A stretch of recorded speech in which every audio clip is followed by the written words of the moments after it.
Hello you guys, welcome back to my channel. If you're new here, my name's Katie. I love to talk about books, and that's exactly what we're going to be doing today. We're going to be going over my 10 before the end, the 10 books that I want to read before the end of the year. The books on this list are a mixture of a few different things. Number one being my 2025 TBR. I really do want to knock out as much of that list as possible before the end of the year, so there's a few books from that. A few books are a part of series that I want to continue before the year, and then a few others are a part of my winter TBR, which you guys will see coming up during Bookmas. And looking at the stack over here to my right, there's definitely a few on there that I've been putting off for quite some time for one reason or another. Without further ado, let's just go ahead and get into the first book, which is Firefly Lane by Kristen Hanna. If you guys have been following me for a while, you'll know that at the beginning of this year in January, I read The Great Alone by Kristen Hanna, and it was so good. It was absolutely remarkable. I loved that book so much, but it also destroyed me. And I fear it also kind of set my reading year in a weird trajectory because I started off so strong and I just felt like I didn't even know what else to read after that because I had already found my favorite book of the year. And that book was my first ever book by Kristen Hanna. So you can see why I've been putting this one off for so long. I am so terrified because I know this one is going to make me feel so many things. And it's about friendship too. And friendship is one of my favorite things to read about. You're following these two best friends named Tully and Kate throughout their friendship.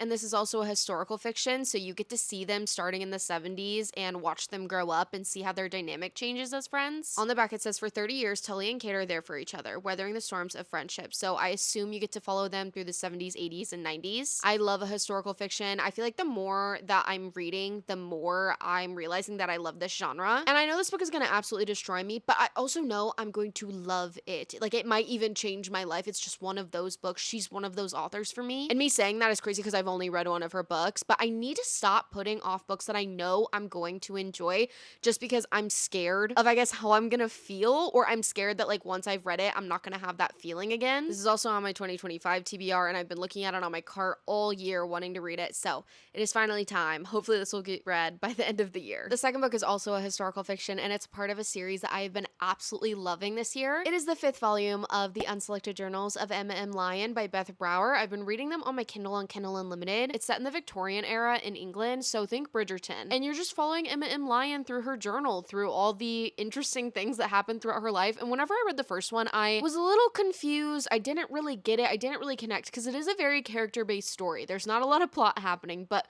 once it clicks, it clicks. The fourth one I rated 5 stars, and I cannot wait to read this one. It's also set during November and December, at least so far. Each volume has covered 2 months, so I'm assuming that this one does as well. And they're also just really short. They're anywhere from like 150 to 200 pages, and the chapters are really short too, so they're really quick, palate cleansing reads. But Emma herself is just so witty and funny and charming, and she gets up to like the most interesting things, and I feel like she's a feminist icon for the time. Like, I just really love listening to her day and the things that she gets into. The found family in here is amazing, and oh my gosh, the subplot of romance, I literally cannot put these down whenever I read them anymore. They are so wildly entertaining. I cannot recommend them enough. More people need to read these. I have not seen like barely anybody talking about them, and I need more people to talk about this series because it is so good. They're just so wildly entertaining while also having a little bit of depth to them, and I cannot wait to continue this series before the end of the year. Next up, we have another book that I've been putting off, but for a different reason than Firefly Lane. That book is Things We Left Behind by Lucy Score. If you watch my TBR videos, you will know that I have had this on there for quite a while. I want to say maybe like 2 years or so. It might be a little bit more than that though at this point. I read Things We Never Got Over at the beginning of my reading journey, and I liked it then when I read it, but then whenever I thought back on it and I was thinking about reading the second one, I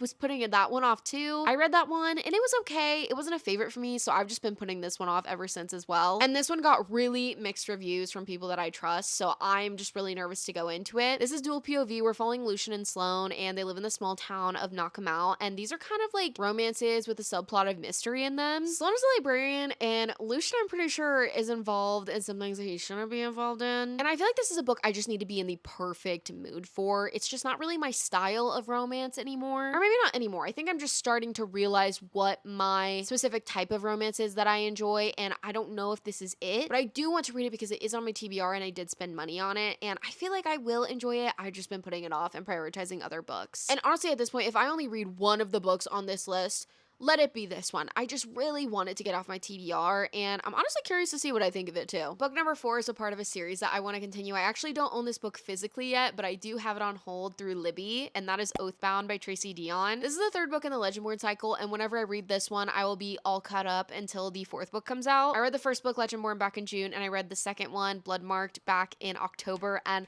I'm just really loving this series. It's so unique for a fantasy series. You're following this main character, Bree, and she's going through the grief of losing her mom, and then she starts this early college program at UNC, which is the University of North Carolina, and all of a sudden she gets in the wrong place at the right time and starts getting in with all these people who have these secrets, and then she's a part of this secret society, and things just start tumbling, and then it's also a King Arthur retelling, so there's just so many different things to learn about the magic system, and it is just so fascinating to see how Tracy Dion's mind works. The subplot of romance in these books is so good too, and it's so entertaining, but it also has so many like real and deep themes as well, especially for a YA fantasy. I've just really enjoyed it. It's so unique and different from a lot of the other things that I've read, and I cannot wait to finish the series, or at least complete it until the 4th book comes out and I can be caught up with everybody else and like go on Reddit and be a part of the conversation and not get things spoiled for me. I'm also just really interested to see what actually happens in this 3rd one, where we left off in the 2nd one, because the end of the 2nd one was absolutely insane. So I'm really excited, and I must read that before the end of the year. Next up, we have On a Sunbeam by Tilly Walden. This is a sci-fi graphic novel, and you know, I read Heartstopper, and like most of us, I became obsessed with it, and ever since then, I've been trying to find more graphic novels that I enjoy. Lottie actually sent this to me whenever we did our book swap back in June as like a bonus book. She's the best. She's so sweet for this, and I've been really wanting to get to it, but I feel like this would be perfect to read in the winter, because I don't know why, but like sci-fi and winter just go perfectly together for me, so I really want to read this before the end of the year whenever it starts getting a little bit chillier. I honestly really don't know what it's about. It says it's a slow burn romance with found family and a space opera adventure, which kind of sounds fun. Just going through the pages, the art in here looks really well done too, and honestly, that is one of my favorite parts of reading graphic novels, is getting to actually see the characters that I'm reading about. It's just so cool, because then I don't have to imagine them in my mind. I can just see what they're doing, and also like how they're feeling by the expressions that they use, and it's just so immersive to read a graphic novel too. In the front, it says a restoration crew travels to the deepest reaches of space, rebuilding beautiful broken structures to piece the past together. 2 girls meet in a boarding school and fall deeply in love, only to learn the pain of loss. With 2 interwoven timelines and stunning art, award-winning graphic novelist Tilly Walden creates an inventive world, breathtaking romance, and an epic quest for love. That sounds good to me. I'm really excited. My 6th book is another book that I've been putting off for quite some time, and that is One for My Enemy by Olivia Blake. I don't even know why I've really been putting this one off. It's just been one of those that's been on my cart. It's been on a few monthly TBRs. I just haven't gotten to it, but it also seemed like it's something that I would enjoy, because it's about witches, and I love reading about witches, as you guys know. It's a Romeo and Juliet retelling, but with witches in New York, and I believe it's an urban fantasy. Yes, it's set in modern day Manhattan, and my friend Olivia absolutely loves this, and every time I put it on a monthly TBR and I don't read it, I know her heart breaks a little, and that makes me so sad. This is also on my 2025 TBR, so I must get to this, not just for my 2025 TBR, but also for Olivia, because I know she's dying for me to read this and for me to talk about this with her. So I'm really excited to read this. I love reading about witches again, so I feel like I'm gonna enjoy it. I've read the Romeo and Juliet play a few times over the course of my life, and I've also watched quite a few adaptations of it, so I'm interested to see how this one fares in comparison to those, and also how the witchiness works and like the magic system itself works, because I found that with witches, I really like it whenever they use a lot of spells, they actually use their powers instead of just being like, I'm a witch, I can cast spells, and then they don't, or they only use like a few or the same spell over and over again. So I'm hoping that this happens in this one. Also, I love the cover of this one. I think it's so beautiful, and I finally want to read an Olivia Blake book. I want to see if her writing's for me and see if I'm going to enjoy it, because I've also heard a lot of mixed reviews over her books as well, so I'm interested to see what I think overall. This is a witchy mob-inspired adventure that will excite fans of V.E. Schwab and Lee Bardugo. You guys know how I feel about V.E. Schwab. That honestly just made me even more excited to pick this up. So, Olivia, I'm doing this for you. I promise you I will read this before the end of the year. Next up, we have a Frederick Bachman book. I have been wanting to read his books for so long now. I read a novella by him last year and I enjoyed it, but I feel like there's nothing really compared to an actual full-length novel to really see how I'm gonna feel about his writing, and I gotta read Beartown by the end of this year, guys. This has been one that I've been putting off because I know I'm gonna enjoy it, and I need to stop doing that, like I said with Firefly Lane. I have a feeling this book is gonna make me feel a lot of things too, and this is on my winter TBR. TBR, so I feel like this would be the perfect time to read it. And this is set in a community called Beartown, and they don't really have a lot to say about the community. Like, there's nothing really special about it until this one junior ice hockey team has the chance to win the national semifinals, which sounds fun and cool, and also wintry. It says, this is a story about a town and a game, but even more about loyalty, commitment, and the responsibilities of friendship. The people we disappoint even though we love them, and the decisions we make every day that come to define us. And I know this book is probably going to destroy me, and I'm really nervous for that, but I also wanted to wait to read it until now because I know it's a series and I want to read the series close together. That's like a big goal that I've been having with series because I feel like whenever you read them closer together, they just hit that much harder. So I'm really hoping to finish the series up throughout the winter, and I feel like I'm going to absolutely love it. And then after that, I can move on to a bunch of his other books because I've heard amazing things about all of his books. And again, I've been loving reading more general fiction and historical fiction recently, so I feel like I'm really going to enjoy this. Book number 8 is another book on my 2025 TBR, and it is The Book of Doors by Gareth Brown. This is also on Kindle Unlimited, so I will be reading this on my Kindle. And I'll be completely honest, I don't know too much about this one, but what I do know about it is that it's a general fiction with magical realism, and I love anything with magical realism. I find it just very interesting, and it's just a very fun way to see life in a more magical way. We're following our main character, Cassie Andrews, and she finds this book, and it seems like it has a lot of powers and it can take you anywhere you want, but it seems like because of that, there's also some danger that it possesses, so I'm interested to see how that plays out. I feel like this is one that I do want to go into a little bit more blind, so I don't want to read too much more of the synopsis, but it just sounds interesting, it sounds different, and it just sounds like something that I would enjoy. I love anything that feels a little bit more magical or whimsical, and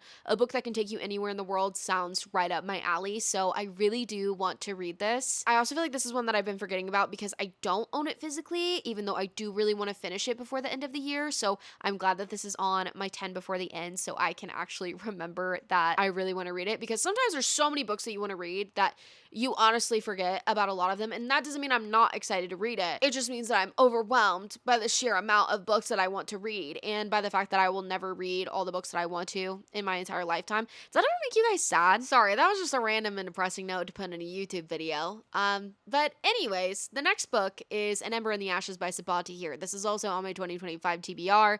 This is a book that has been on a lot of monthly TBRs, but I feel like I haven't actually picked it up because I've wanted to focus on finishing the series that I've already started. And that was a big goal for me in 2025. I really wanted to get down the number of series that I've been reading so I can really only focus on a few series at a time, because sometimes it just gets overwhelming and then I feel like I'm not giving a series a full chance if I'm reading too many at one time. And I really want to give this one a chance because I've heard amazing things about it. On the back it says, Leia is a slave, Elias is a soldier, neither is free. And I know that there's an empire involved with this. A lot of people have said that this makes them feel the way that Throne of Glass did, and you guys know Throne of Glass is one of my favorite series of all time. It is such a well done fantasy series. I know this series has been around for a really long time, but they just recently got new covers, I think in like the past like year or two, so that's why a lot of people are picking it up again. And I'm just really excited to start another fantasy series that I'm excited about. I love fantasy as a genre, and I'm really hoping that I enjoy this one. And last but certainly not least, number 10 on my end of the year TBR is actually a Christmas romance. I knew I was gonna read at least one, so I decided to put it on this list, and I decided to choose The Most Wonderful Crime of the Year by Ali Carter. I heard so many people talking about this last year, and I just never got the chance to read it. It says Knives Out gets a rom-com twist in this rivals to lovers Christmas romance mystery. Our two main characters are both authors, and Maggie is like the queen of the cozy mystery. And then our male main character, Ethan, he writes thrillers, and they both get invited to this Christmas party, and then things kind of take a turn, and then they have to solve a mystery together. I think that sounds super fun and interesting.